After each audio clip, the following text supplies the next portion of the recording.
Hi everyone, ನಾನ್ ಮಾತಾಡ್ತಾ ಇರೋದು ಇವತ್ತು ಹೆಲ್ತಿಯಾಗಿ ವೇಟ್ ಲಾಸ್ ಮಾಡ್ಕೊಳ್ತಾ ಇದ್ದೀರಾ ಅಥವಾ ಅನ್ಹೆಲ್ತಿಯಾಗಿ ವೇಟ್ ಲಾಸ್ ಮಾಡ್ಕೊಳ್ತಾ ಇದ್ದೀರಾ ಅಂತ ಈ ಕೆಲವೊಂದು ಪಾಯಿಂಟ್ಸ್ ಅಲ್ಲಿ ನೀವೇ ಫೈಂಡ್ ಔಟ್ ಮಾಡ್ಬೋದು. ನೀವು ಸೇಫ್ ಆಗಿದ್ದೀರಾ ಅಥವಾ ರಿಸ್ಕ್ ಅಲ್ಲಿ ಇದ್ದೀರಾ ಈ ವೇಟ್ ಲಾಸ್ ಜರ್ನಿಯಲ್ಲಿ ಅಂತ.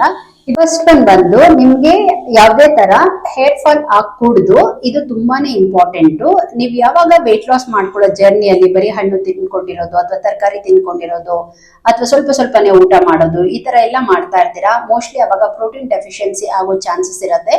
ವೇಟ್ ಲಾಸ್ ಆಗ್ತಾ ಇರುತ್ತೆ, ಫ್ಯಾಟ್ ಲಾಸ್ ಆಗ್ತಾ ಇರುತ್ತೆ, ಆದ್ರೆ ಅದ್ರ ಜೊತೆಗೆ ಮಸಲ್ಸ್ ವೀಕ್ ಆಗ್ತಾ ಇರುತ್ತೆ.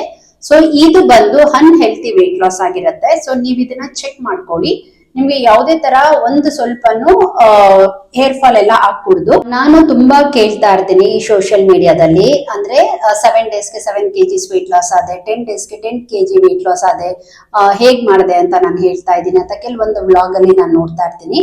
ಇದನ್ನು ನೀವು ತಿಳ್ಕೊಬೇಕಾಗಿರೋದು, ನಾವು ಹೇಗೆ ವೇಟ್ ಲಾಸ್ ಮಾಡ್ತೀವಿ ಅದು ತುಂಬಾ ಇಂಪಾರ್ಟೆಂಟ್. ಎಷ್ಟು ವೇಟ್ ಲಾಸ್ ಮಾಡ್ತೀವಿ ಅದಕ್ಕಿಂತ ಮೋರ್ ಇಂಪಾರ್ಟೆಂಟ್ ಬಂದು ಯಾವ ರೀತಿಯಲ್ಲಿ ವೇಟ್ ಲಾಸ್ ಮಾಡ್ತೀವಿ ಅನ್ನೋದು. ಅಂದ್ರೆ ಹೆಲ್ತಿಯಾಗಿ ನಾವು ವೇಟ್ ಲಾಸ್ ಮಾಡ್ತಾ ಇದೀವಿ ಅಥವಾ ಅನ್ಹೆಲ್ತಿಯಾಗಿ ವೇಟ್ ಲಾಸ್ ಮಾಡ್ತಾ ಇದೀವ ಅಂತ.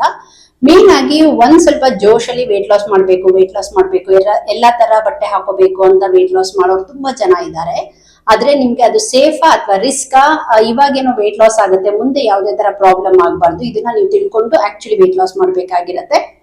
ಸೆಕೆಂಡ್ ಒನ್, ನೀವು ಅಬ್ಸರ್ವ್ ಮಾಡ್ಬೇಕಾಗಿರೋದು, ನಿಮ್ಗೆ ಯಾವುದೇ ತರ ಟಯರ್ಡ್ನೆಸ್ ಇರಬಾರ್ದು ಈ ವೇಟ್ ಲಾಸ್ ಜರ್ನಿಯಲ್ಲಿ. ಇದನ್ನ ಚೆಕ್ ಮಾಡ್ಕೊಳ್ಳಿ.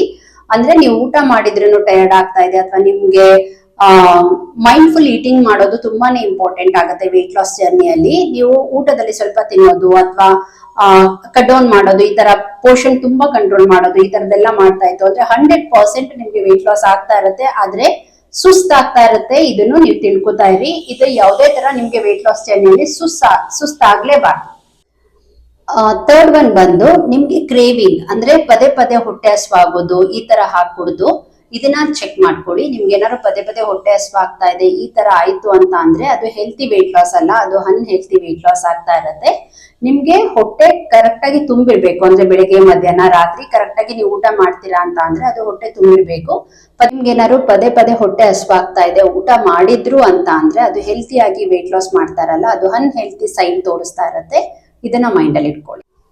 ಫೋರ್ತ್ ಒನ್ ಬಂದು, ನೀವ್ ಯಾವಾಗ ಹೆಲ್ತಿಯಾಗಿ ವೇಟ್ ಲಾಸ್ ಮಾಡ್ತಾ ಇರ್ತೀರಾ ನಿಮ್ ಮೈಂಡ್ ಸಖತ್ ಕೂಲ್ ಆಗಿರತ್ತೆ, ಕಾಮ್ ಆಗಿರತ್ತೆ. ಆದ್ರೆ ಯಾವಾಗ ನೀವು ಅನ್ಹೆಲ್ತಿಯಾಗಿ ವೇಟ್ ಲಾಸ್ ಮಾಡ್ತಾ ಇರ್ತೀರಾ ನಿಮ್ಗೆ ಪದೇ ಪದೇ ಕೋಪ ಬರೋದು, ಸಿಟ್ಟು ಬರೋದು, ಇಮಿಡಿಯೇಟ್ ಆಗಿ ಕಿರ್ಚೋದು, ಈ ತರದೆಲ್ಲ ಆಗ್ತಾ ಇರತ್ತೆ. ಇದು ಒಳ್ಳೆ ಸೈನ್ ಅಲ್ವೇ ಅಲ್ಲ ವೇಟ್ ಲಾಸ್ ಜರ್ನಿಯಲ್ಲಿ.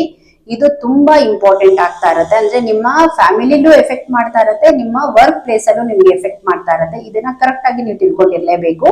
ನೀವೇನಾದ್ರು ಪದೇ ಪದೇ ಕೋಪ ಮಾಡ್ಕೊಳ್ತಾ ಇದ್ದೀರಾ ಅಂತ ಅಂದ್ರೆ ಇದು unhealthy sign, unhealthy weight loss ಆಗಿರುತ್ತೆ. ಫಿಫ್ತ್ ಒನ್ ಬಂದು, ನೀವು ಊಟ ಮಾಡಾದ್ಮೇಲೂ ನಿಮ್ಗೆ ಸಖತ್ತು ಅದ್ ತಿನ್ಬೇಕು ಇದ್ ತಿನ್ಬೇಕು ಅಂತ ಅನಿಸ್ತಾ ಇರತ್ತೆ. ಫಾರ್ ಎಕ್ಸಾಂಪಲ್, ಊಟ ಮಾಡಾದ್ಮೇಲೆ ಐಸ್ ಕ್ರೀಮ್ ತಿನ್ಬೇಕು ಅಥವಾ ಸ್ವೀಟ್ ತಿನ್ಬೇಕು ಅಥವಾ ಏನಾದ್ರೂ ಬೇಕು ಅಂತ ನಿಮ್ಗೆ ಅನ್ನಿಸ್ತಾ ಇರತ್ತೆ. ಸೊ ಈ ತರ ಅಂತೂ ಡೆಫಿನೆಟ್ ಆಗಿ ನಿಮ್ಗೆ ಆಗ್ಕೂಡ್ದು. ಏನಕ್ಕಂತ ಅಂದ್ರೆ ನಮ್ ಬಾಡಿಯಲ್ಲಿ ಕೋಟ್ಯಾಂತರ ಸೆಲ್ಸ್ ಇರತ್ತೆ.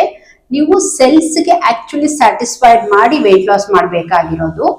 ನಿಮ್ ಮೈಂಡ್ ನ ಯಾವಾಗ ಕಂಟ್ರೋಲ್ ಮಾಡ್ತೀರಾ, ಸೊ ಅವಾಗ ಈ ತರದ್ದೆಲ್ಲ ಆಗ್ತಾ ಇರುತ್ತೆ. ಒಂದು ಮೈಂಡ್ಫುಲ್ ಈಟಿಂಗ್ ಇರೋದಿಲ್ಲ, ಇನ್ನೊಂದು ಸೆಲ್ಫ್ ಸ್ಯಾಟಿಸ್ಫೈಡ್ ಆಗಿರೋದಿಲ್ಲ. ಸೊ ಇದು ಬಂದು ನಿಮ್ಗೆ ಅನ್ಹೆಲ್ತಿ ಸೈನ್ ತೋರಿಸ್ತಾ ಇರುತ್ತೆ. ಇದು ಹೆಲ್ತಿ ಸೈನ್ ಅಲ್ವೇ ಅಲ್ಲ. ನೀವು ಇದು 5ನ್ನ ನೀವು ಕರೆಕ್ಟ್ ಆಗಿ ನೋಡ್ಕೊಂಡು ಆಕ್ಚುಲಿ ನೀವು ವೇಟ್ ಲಾಸ್ ಮಾಡ್ಬೇಕಾಗಿರೋದು.